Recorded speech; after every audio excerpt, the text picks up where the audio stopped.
It was a warm, sunny afternoon at the suburban park, alive with the laughter of children on the playground, families enjoying picnics, and the gentle hum of friendly chatter.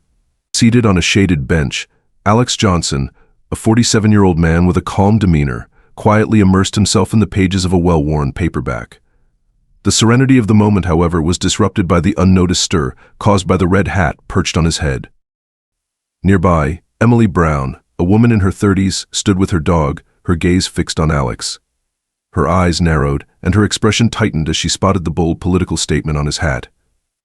To Emily, the hat wasn't just an accessory, it was a symbol of division, something she believed didn't belong in her beloved community. As her frustration grew, Emily felt compelled to act. Gathering her resolve, she approached Alex, her tone sharp and accusing as she demanded he leave the park. Before diving into the dramatic developments of the story, let me know where you are watching from, and don't forget to like, share and subscribe to the channel so everyone can watch with you. Emily Brown's frustration boiled over as she stood in the park, her gaze locked on Alex Johnson and his red MAGA hat.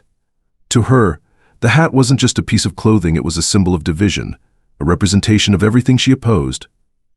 Emily believed it had no place in the inclusive, harmonious atmosphere of the park, where families gathered and children played freely. In her mind, it was her responsibility to take action and protect the community's sense of unity. With her dog by her side, Emily walked briskly toward Alex, her footsteps firm with determination. She approached him as he sat peacefully on a bench, engrossed in his book, seemingly oblivious to her growing irritation. Without hesitation, she demanded that he leave the park, her voice sharp and filled with indignation. Alex glanced up from his book, momentarily meeting her eyes, then returned his gaze to the pages as if unfazed by her demands. His calm demeanor only added to her frustration. "Excuse me," Emily snapped, her voice cutting through the ambient park noise. "You can't sit here with that hat. It's offensive, and it's making people uncomfortable." Alex slowly closed his book, looking up at her with a polite but steady expression. "I'm just sitting here reading," he replied, his tone calm and respectful. "I'm not trying to bother anyone." Emily crossed her arms, her stance rigid and confrontational. "That hat represents hate," she declared, her voice growing louder as her frustration mounted.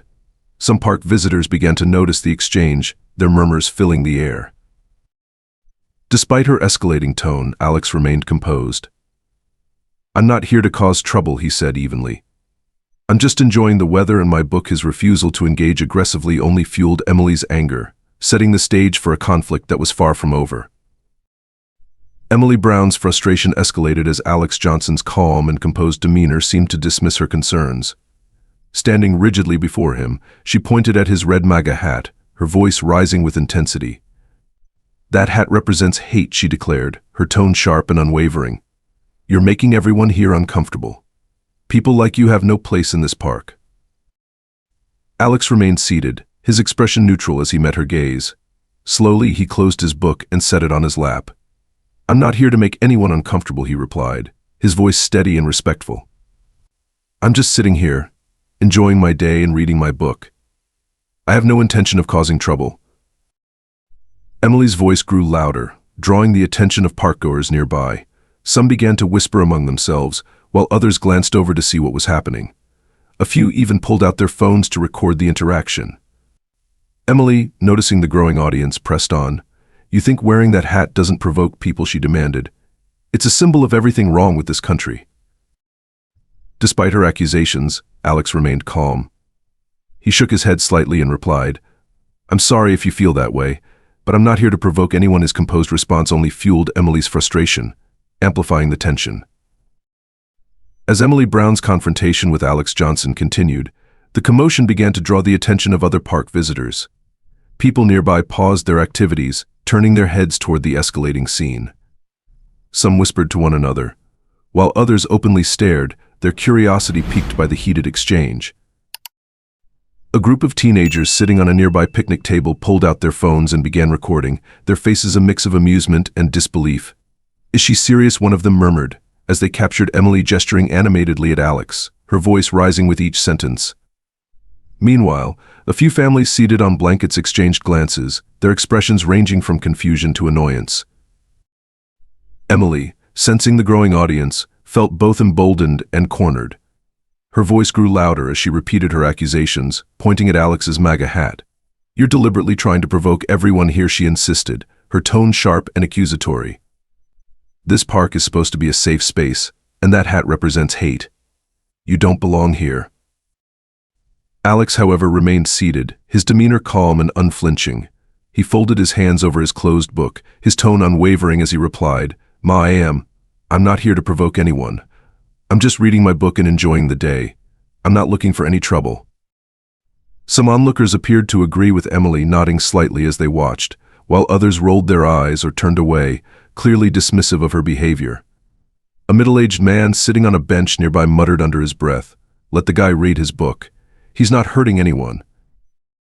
The mixed reactions from the crowd seemed to intensify the tension in the air. Emily glanced around, noticing both the support and disapproval from onlookers. A few people shook their heads in exasperation, while others appeared intrigued, watching the scene unfold with their phones still pointed at the pair. Despite the divided opinions of the crowd, one thing became clear: Emily's actions were becoming the center of attention in the park. The once peaceful atmosphere was now charged with whispers, murmurs, and the faint sound of recording devices, as everyone waited to see what would happen next. The tension between Emily and Alex hung heavy in the air, setting the stage for an outcome no one could have predicted. Emily Brown's frustration reached its breaking point as Alex Johnson remained calm and unyielding, refusing to leave the park despite her growing demands. His composed responses, devoid of any aggression, only fueled her anger, making her feel dismissed and powerless. She clenched her fists, her mind racing for a way to assert control over the situation. Finally, with an exaggerated motion meant to underscore her indignation, Emily pulled out her phone and dialed 911. The crowd, already intrigued by the unfolding drama, took note of Emily's actions. A wave of murmurs spread as people realized she was calling the police. Some onlookers frowned, shaking their heads in disbelief, while others leaned in closer, their curiosity piqued. A group of younger parkgoers, still recording on their phones, began narrating the situation for their live streams, their voices filled with a mix of humor and disbelief. Emily spoke into the phone, her voice loud enough for those around her to hear. "Yes, I'd like to report a disturbance," she said, glancing back at Alex as if to emphasize her point. "There's a man in the park causing discomfort to everyone. He's being aggressive and refusing to leave." Her words, though exaggerated, carried a tone of certainty, as if she truly believed her perspective was justified. As she ended the call and slipped the phone back into her pocket, Emily turned to Alex with a look of triumph. "The police are on their way," she said, her voice dripping with satisfaction. "Maybe they'll get you to understand that you're not welcome here." Alex, still seated on the bench, merely nodded and returned his focus to his book, his calm demeanor unshaken. His lack of reaction left Emily flustered, but she held her ground, her posture stiff with determination. The atmosphere in the park grew increasingly charged. Some families began to gather their belongings, uneasy about the situation, while others stayed rooted in place, unwilling to miss what promised to be a dramatic resolution. The once cheerful hum of the park had transformed into a tense buzz of whispers and speculation. Several onlookers voiced their opinions quietly among themselves. "Is this really necessary?" one man asked, shaking his head. "He's just sitting there reading." Another person countered, "That hat is offensive to a lot of people, though. Maybe she's got a point." Emily, however, seemed oblivious to the mixed reactions of the crowd, her focus solely on Alex and the anticipated arrival of the police. She crossed her arms tightly, her jaw set as she stood her ground. For her, this was no longer just about a hat, it was about proving her point and standing up for what she believed was right. The sound of distant sirens began to echo through the park, growing louder with each passing second. All eyes turned toward the park's entrance, the tension reaching its peak as the moment of confrontation drew near. The crowd, now larger than before, held its collective breath, eager to see how the scene would unfold. The sound of approaching sirens caught the attention of everyone in the park, and the tension reached its peak as two police officers arrived at the scene. Emily Brown, visibly eager, hurried to meet them as they stepped out of their patrol car. With animated gestures and a voice filled with urgency, she began recounting her version of events. Officers, thank you for coming, she said, pointing toward Alex Johnson, still seated on the bench. That man over there is making everyone here uncomfortable. He's wearing that hat, it's a clear provocation, and he's been aggressive toward me. I've asked him to leave, but he refuses. The officers listened attentively as Emily spoke, their expressions neutral as they glanced between her and Alex. Her voice wavered slightly, but she pushed on, determined to make her case. Alex, observing from his bench, remained calm, offering a polite nod when the officers turned their attention to him. Nearby, onlookers continued to record the scene, some whispering among themselves while others remained silent, waiting to see how the situation would unfold. The officers, now standing between Emily and Alex, prepared to hear both sides of the story, the tension in the park thickening with anticipation. As the officers stood between Emily Brown and Alex Johnson, the atmosphere in the park felt heavy with anticipation. One officer, a tall man with a firm but approachable demeanor, stepped forward to address Alex. "Sir, we received a call about a disturbance. Would you mind telling us what's going on here?" he asked calmly. Alex set his book on the bench beside him and looked up at the officers. His tone was polite and measured as he responded, "Of course, officers. I've just been sitting here reading my book, enjoying the day. This woman approached me and told me I needed to leave because of my hat. I haven't done anything to provoke anyone."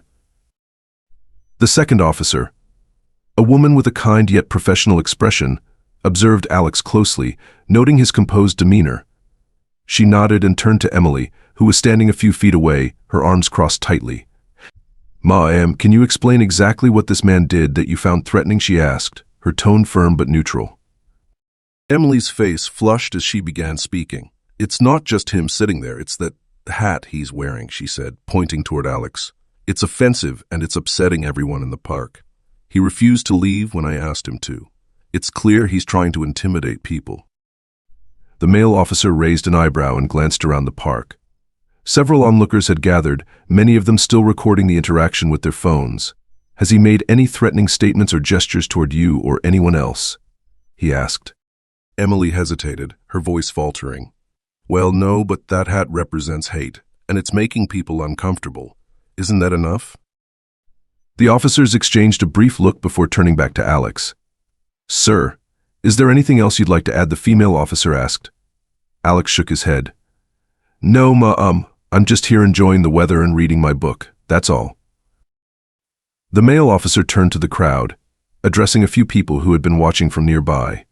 "Did anyone here see this man behaving aggressively or causing any sort of disturbance?" he asked. Several witnesses stepped forward, their responses unanimous. "No, he's just been sitting there," one woman said. Another man added, "I've been here the whole time. He hasn't said or done anything to anyone." Others nodded in agreement, confirming that Alex had simply been minding his own business. The officers took a moment to process the statements, their expressions calm but firm. The male officer turned back to Emily, his voice measured. "Ma'am, wearing a hat, even one that some might find controversial, isn't a crime. Based on what we've heard, this man hasn't broken any laws or done anything to warrant police action." Emily's face turned red with frustration and embarrassment. "But he's trying to provoke people," she insisted, her voice growing shrill. "That hat represents everything that's wrong with this country." The female officer gently but firmly replied, "We understand your concerns, ma'am, but we're here to address legal issues, not personal disagreements. Unless this man has committed a crime, there's nothing more we can do." Emily glanced around the park, noticing that the crowd's murmurs had shifted. Some people were shaking their heads in disapproval of her actions, while others were chuckling quietly at the absurdity of the situation. The realization that she was losing the crowd and the officers left her visibly flustered. Meanwhile, Alex remained seated, his calm demeanor unshaken, watching the scene unfold without saying another word. The officers exchanged another glance, signaling that their work here was nearly done. For Emily, however, the weight of the situation was just beginning to settle. The tension in the park began to dissipate as the crowd understood that the incident wasn't going to escalate further, leaving Emily standing there, grappling with the consequences of her actions. As the situation appeared to be winding down, the female officer glanced at Alex Johnson with a thoughtful expression. She studied him for a moment, her demeanor shifting slightly. Her eyes widened in recognition, and she leaned over to her partner, whispering something into his ear. The male officer's eyebrows shot up in surprise as he turned to look at Alex. His neutral expression softened, and his posture subtly changed, reflecting newfound respect. Alex, seated calmly on the bench, noticed their exchange but remained silent, his face betraying nothing but quiet composure. The female officer, now fully aware of who Alex was, approached him with a small nod of acknowledgement. "Chief Johnson," she said, her tone low but respectful, "would you like us to handle this further, or would you prefer we move on?" The words hung in the air for a moment, and a ripple of confusion passed through the crowd. Emily Brown froze, her face a mix of disbelief and confusion. "Chief Johnson," she repeated under her breath, her voice barely audible as the realization began to dawn on her. The man she had just called the police on was not only calm and composed but also the head of the very police department she had summoned. Around them, the crowd reacted with a collective gasp, and murmurs of astonishment spread quickly. The onlookers who had been recording the incident began whispering to each other, their cameras now capturing Emily's growing embarrassment. The male officer, now addressing the situation with a slightly different tone, looked at Emily. "Mom," he began, "this is Chief Gabriel Johnson, the head of our department. He's not only within his rights to be here, but he's also a respected member of our community." Emily's face turned bright red as the weight of her actions came crashing down on her. She opened her mouth to speak, but no words came out. The crowd's reaction only amplified her discomfort. Some people chuckled quietly, while others shook their heads in disbelief. Chief Johnson finally stood up, his calm demeanor unshaken by the dramatic turn of events. He glanced briefly at Emily before addressing the officers. "Thank you for responding so quickly," he said, his voice even and professional. "I don't believe there's anything more to handle here. Everyone has a right to enjoy this park peacefully, myself included." The officers nodded respectfully, taking a step back as Chief Johnson adjusted his hat and turned toward the exit of the park. The crowd parted to let him pass, still murmuring about the ironic twist. Emily stood frozen, her mind racing as she tried to process what had just happened. For Emily, the public embarrassment was overwhelming. She had called the police to remove a man she assumed was causing trouble, only to learn that he was the highest authority in the police force. The realization left her shaken and deeply humiliated as the chief calmly walked away, leaving her to face the disapproving stares of the onlookers. The officers stepped back, clearly deferring to Alex's authority. Emily, meanwhile, was left speechless, her confidence shattered. The crowd, which had initially watched the scene with curiosity or amusement, now seemed to view her with a mix of pity and judgment. A few chuckled at the irony of the situation, while others shook their heads, muttering about the absurdity of what had just unfolded. For Emily, the humiliation was unbearable. She had intended to stand up for her beliefs, but instead, she had inadvertently targeted the highest-ranking member of the police force. Her attempt to assert control had backfired spectacularly, leaving her to grapple with the reality of her actions in front of an audience that would not forget this incident anytime soon. As the tension in the park began to subside, Alex Johnson stepped forward, his calm demeanor commanding the crowd's attention. The onlookers, who had been murmuring among themselves, quieted as they turned their focus toward him. Alex took a moment to glance around, meeting the eyes of a few people in the crowd before speaking. "Thank you all for your patience," he began, his tone steady and thoughtful. "I want to take a moment to remind everyone about something important. We live in a diverse community where people have different opinions, beliefs, and ways of expressing themselves. It's easy to make assumptions about others based on appearances, but that doesn't help us move forward as a community." The crowd listened intently, the weight of his words sinking in. "What happened here today isn't just about a hat," Alex continued. "It's about how we treat each other, especially when we disagree. Respect is something we owe to everyone regardless of our personal feelings. Judging someone without knowing their story or their intentions only divides us further." His words struck a chord with many in the audience. Some nodded in agreement while others stood in thoughtful silence. Emily Brown, standing off to the side, lowered her gaze, her face flushed with embarrassment as Alex's words seemed to address her directly. Alex paused, letting the message settle. "We all have the right to be here, to express ourselves and to enjoy this community space," he said. "But that right comes with the responsibility to treat each other with kindness and understanding. I hope we can all take that to heart."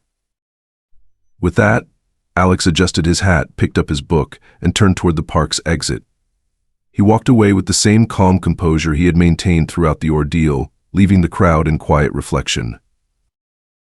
As Alex departed, the onlookers slowly began to disperse, many exchanging quiet comments about the unexpected turn of events. Some expressed admiration for his grace under pressure, while others seemed embarrassed on Emily's behalf. For everyone present, it was a moment to reflect on the lessons Alex had imparted, a reminder of the power of respect and the danger of making assumptions. The park gradually returned to its peaceful hum, but the memory of Alex's words lingered, leaving a lasting impression on those who had witnessed the scene. The dramatic park confrontation between Emily Brown and Alex Johnson quickly became a viral sensation on social media. Multiple onlookers had recorded the incident, capturing everything from Emily's heated accusations to the police officers addressing Alex as Chief Johnson. Clips of the exchange flooded platforms like TikTok, Instagram, and Twitter, often accompanied by humorous captions such as "Karen calls the cops on the police chief" and "Irony served cold." The videos highlighted the stark contrast between Emily's escalating frustration and Alex's calm, composed demeanor. His refusal to engage in hostility, even when falsely accused, earned widespread praise from viewers. Comments lauded his grace under pressure, with many applauding his ability to defuse the situation without retaliating. "Chief Johnson is a masterclass in patience," one user wrote, while another joked, "Plot twist of the year, the man she called the cops on is the cops." For Emily, however, the internet's attention brought a wave of humiliation. As the videos spread, her face and actions became the center of online ridicule. Memes mocking her behavior and exaggerated reactions popped up everywhere, some labeling her as the latest Karen. In a long line of viral incidents, hashtags like Park Karen and Chief Johnson trended for days, amplifying her embarrassment. The backlash wasn't confined to social media. Emily's actions became the subject of local news coverage, with headlines like "Woman calls police on police chief over hat" and "Park confrontation sparks debate on assumptions and civility." Neighbors and acquaintances who recognized her from the footage expressed disbelief and disappointment. Some reached out privately, asking why she had acted the way she did, while others avoided her altogether, clearly uncomfortable with the attention she had brought upon herself.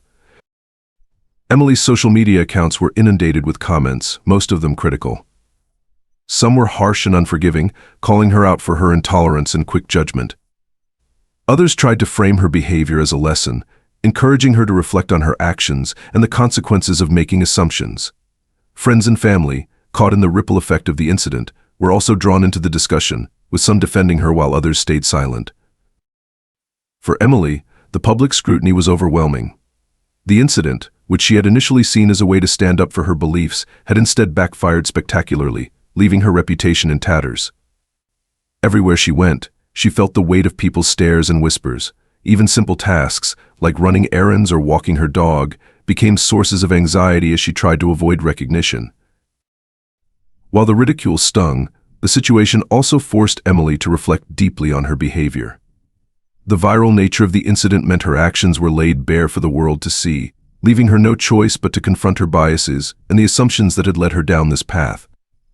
Though the experience was painful, it marked the beginning of a journey towards self-awareness and change. Overwhelmed with remorse after the incident, Emily Brown decided she needed to make things right. The widespread backlash, coupled with her own reflection on her actions, made her realize how deeply she had misjudged Alex Johnson and let her emotions get the better of her. Determined to take responsibility, Emily contacted the local police department to request a meeting with Chief Johnson. Her hands trembled as she made the call, unsure if he would even agree to see her. For her relief, the officer on the other end of the line was polite but cautious, clearly aware of who she was and the events that had unfolded. A meeting was scheduled, and Emily spent the night before rehearsing what she would say, struggling to find the right words to express her regret. The next afternoon, Emily arrived at the police station, her heart pounding with nerves. She was led to a small meeting room where Alex waited, seated calmly at the table. His composed demeanor was unchanged from the park, but there was no hostility in his expression, only curiosity and a willingness to listen. Emily sat down across from him, her hands fidgeting in her lap. She took a deep breath before speaking. "Chief Johnson," she began, her voice trembling slightly, I want to sincerely apologize for what happened at the park. I was wrong to judge you based on your appearance and to act out of anger and ignorance. I let my emotions cloud my judgment, and I deeply regret the way I treated you." Alex listened quietly, his expression softening as she spoke. It was clear to him that her remorse was genuine. When she finished, he nodded thoughtfully. "We all make mistakes," he said kindly. "What matters is that we learn from them and choose to move forward in a better way." Emily wiped away a tear as a sense of relief washed over her. She had feared anger or condemnation, but was instead met with understanding and grace. Alex's words resonated deeply, and she left the meeting with a renewed commitment to change. It was a humbling experience, but one she knew would help her grow into a more empathetic and thoughtful person. As Emily Brown finished her heartfelt apology, the room fell silent for a moment. She looked nervously across the table at Alex Johnson, unsure of how he would respond. Her voice had trembled as she admitted her mistakes, acknowledging how her biases and anger had clouded her judgment during the incident at the park. She braced herself for the possibility of criticism or rejection, but was met with a calm and thoughtful expression. Alex nodded slowly, his demeanor as composed as it had been that day in the park. "Thank you for your apology," he said, his voice kind and measured. "It takes courage to admit when we've made mistakes, and I appreciate you taking the time to reflect and come here today." He paused for a moment, letting his words settle before continuing. "We all have moments when our emotions get the better of us, or when we let assumptions shape our actions. What matters most is how we choose to move forward from those moments. We can't change the past, but we can learn from it and strive to do better."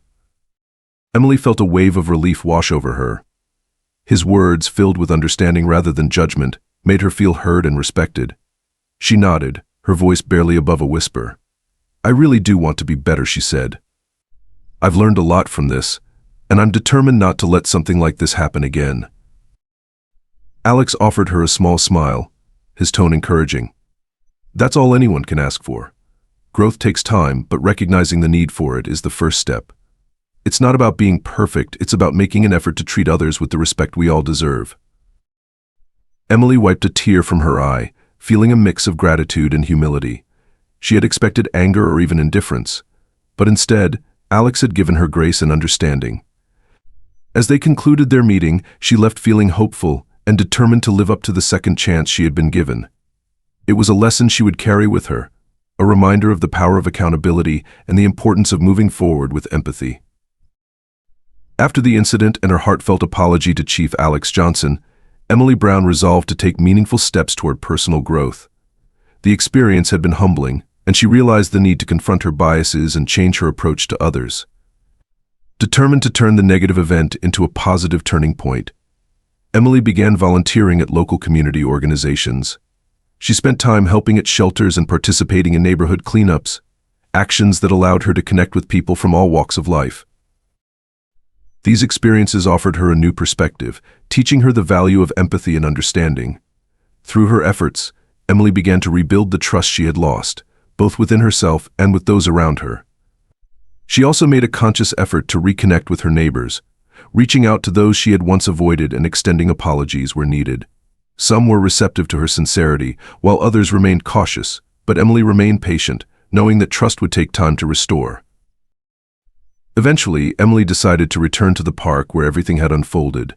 She had avoided it for weeks, the memory of the confrontation still vivid in her mind. But this time she walked through the park with a different perspective. She noticed the laughter of children, the warmth of families, and the quiet joy of others enjoying the space. Standing in the place where her journey of self-reflection had begun, Emily saw the park not as a site of embarrassment, but as a symbol of redemption. It reminded her of how far she had come and how much further she wanted to go. The lessons she had learned were now part of her, guiding her to be a more understanding and compassionate member of her community. Before you leave, we would love to hear your thoughts. Have you ever made assumptions that turned out to be wrong? What did you learn from that? Let us know in the comments if you enjoyed this coming-of-age story. Remember to click the notification bell so you don't miss the next stories and share it with others to support our channel.